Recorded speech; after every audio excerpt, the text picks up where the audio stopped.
Hello, thank you for watching. The Pluto-Jupiter conjunction makes its second exact point today. That would be July 29th. First hit would have been in April 4th, and the final and third will be on November 12th. Now, if we look back at April 4th, we see a heightened level of both fear, but also acknowledgement of what's going on in the world. And now that we're at the second point, or the midpoint, of this entire transit, we're seeing again similar vibrations of exposure. Jupiter meeting Pluto causes things to come to light. Pluto representing kind of like the deep underworld, that kind of dream world you go into when you're sleeping, that's neither here nor there, but seems to unfold throughout the day. Maybe there are messages there that come from another place. With Jupiter conjunct with Pluto, we have the great kind of magnifying glass and enlightener, if you will. Not necessarily bringing enlightenment, but bringing light to the situation. Jupiter often can be associated with just good things happening and positive things, but that is true, but that has to do with the fact that once we are aware of something, we can actually take our power back and do something about it. However, if what is brought light to is something that we are not ready to look at, is not comfortable, is not socially acceptable, then it can bring a lot of difficulty before it becomes something that's acceptable or something that's workable. And when working with Pluto, most of the things governed by that realm have to do with what is outside of our consciousness. Now, that might involve like the soul, and understanding that, wow, I'm bigger than just a physical body. But it also rules the parts of our kind of world and society that are relegated to the unseen, the repressed, even the suppressed. So Jupiter is a strong force of empowerment to that which is unseen. Now, that, again, not always good. So there is opportunity. This is why it is, in the end, very helpful. But Pluto is not a planet that, when it's interacted with, has like a 2-hour, 3-hour window. Sometimes Pluto transits can affect our lives for 5, 6, 7 years. But really, they change the course of our personal history by bringing things to light, and then they will dissolve in order to be reorganized.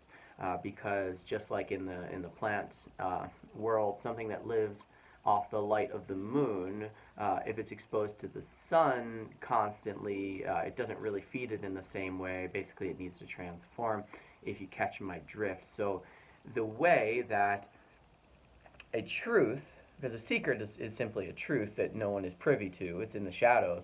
When a truth or a secret comes to light, the way that we handle it or process it has to change completely. If there is abuse going on, one of the realms of governship for Pluto, if there is abuse going on in a relationship but no one's talking about it, it's being handled mostly by the person who's giving the abuse, just being able to do it and get away with it, and maybe feeling guilt and shame, or nothing if they're sociopathic or psychopathic. And then by the person experiencing the abuse, they're carrying that weight. Or, the racial disparities. People are carrying this weight everywhere they go. And that's how it's working when it's in the shadows. But when it comes to light, we can no longer handle this energetic transfer that's been happening, because let's face it, ignorance and hatred, racism, bigotry, sexual abuse, pedophilia, all of this is just an expression of energy by one person to another, and we give it names and qualities for good reason, because it's unacceptable. But once it comes to light, that energy, which the energy doesn't care about what type of energy it is, it needs to change the pathway in which it's communicated, or perhaps even not communicated. Because when I share something with you, it's kind of, there's something leaving me. There's something very cathartic. There's less that I have to hold on to. But if you say you have to change the way you communicate this, let's say I was being violent and aggressive towards you, and you say this is not acceptable, I can't just start giving you loving praise. That's not the energy I'm trying to express. So the relationship, ideally, during this time, that is receiving the new pathway of energy would be the self. If I was projecting and being evil and asking someone else to do my emotional bidding, which is really what evil is, where we're saying, you have to feel this because I'm refusing to acknowledge it, and we have an entire system built off of this. If I was to do that to you, and then it had to stop, who am I really looking to reckon with? Where is the energy asking to communicate? With the self. Now, if I have a shallow understanding of my inner world and my sense of spirituality, like, how am I going to communicate that with myself? And so thus this time, and today, welcome, is a time where doing the inner work shall be our priority. And this will not change. This is not something that will just go away. This is Pluto. This is changing the way that things work. It's changing the way that we work. This is a massive gift. This is a massive opportunity. This is a chance for us to rethink the patterns of energetic transfer and flow that lead to toxicity, that lead to guilt, that lead to shame, that lead to abuse, that lead to subjugation, racism, profiling, stereotyping. Just the reason that we feel this internal rage that's awakening within us is because we know that there are many, many ways in which we express our energy and in which we have collectively done so, societally, culturally, globally, that is simply not a good way to do it. And the planets are not saying fix this, fix that, do it this way. They're just saying just look at it. So please, I beg of you, my friends, do not try to change the world right now. Change your inner world. Go inside, look at yourself, see what you can reckon with, and go deeper, okay? The expansion of learning about self will happen. Create a deeper well. It's raining, okay? It's raining in the damn desert. It's raining in the Sahara. This is the metaphor for the wisdom coming down to the parts that are parched, that are so thirsty.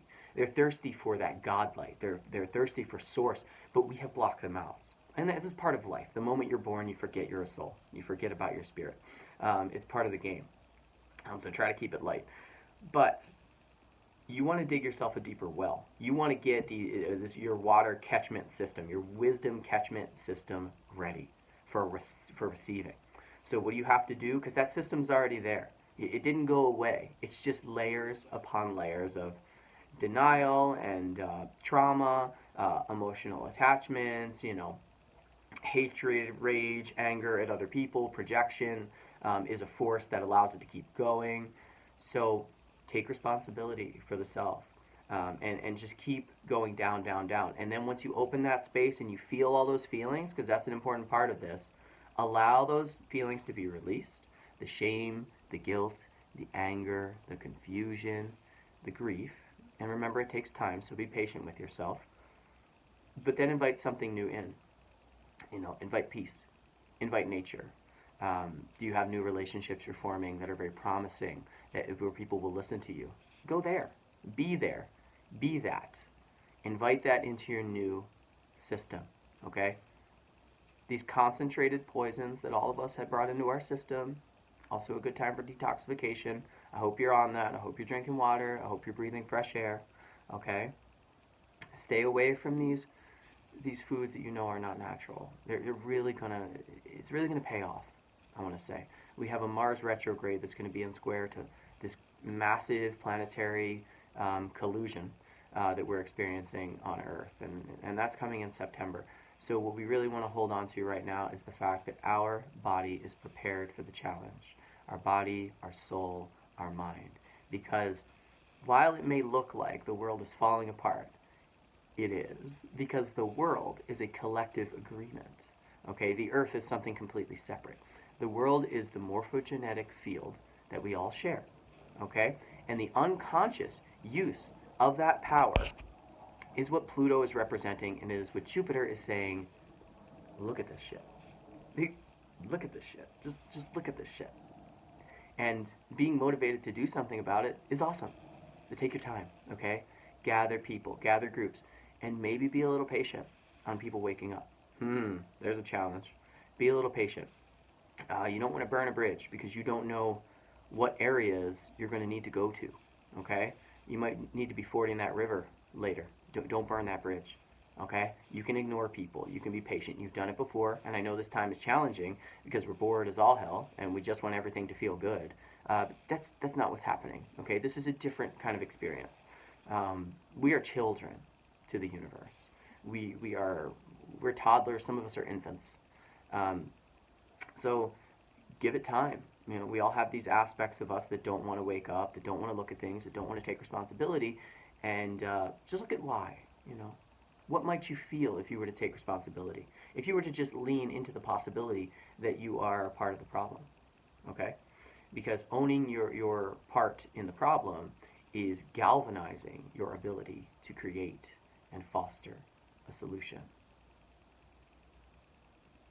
So here on June 29th, as Pluto conjuncts Jupiter in the sign of Capricorn, we look and we observe at some of the oldest and most archaic ways of being, some of them beautiful, some of them brought by our ancestors, so amazing.